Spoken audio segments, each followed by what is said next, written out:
श्री राधे राधे नमस्ते।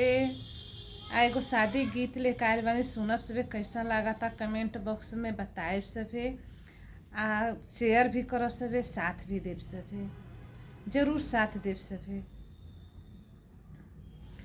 अमवा फूलान हो महुआ फूलान, फूलवा फूलला कचनार, फूलवा हो फूलला कचनार।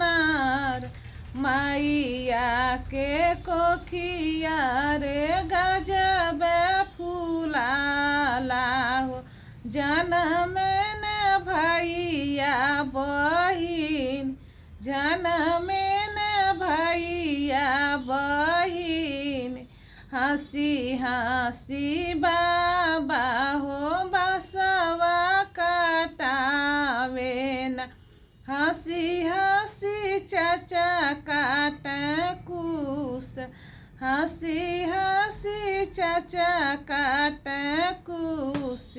हंसी हंसी भैया रे मड़वा छवावेन, बहिनी के होई है बियाह, बहिनी के होई है बियाह।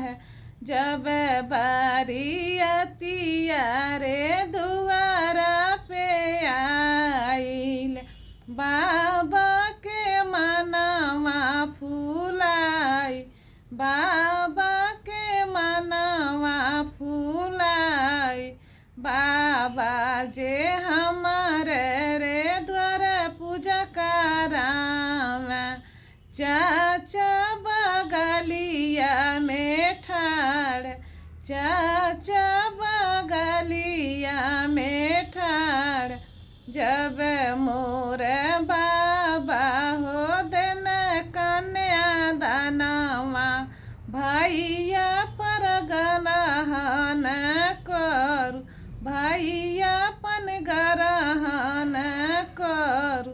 मैया मोरी रोवेली जे किया गनवा हो, पापा रोवे न दुआर, पापा रोवे न दुआर।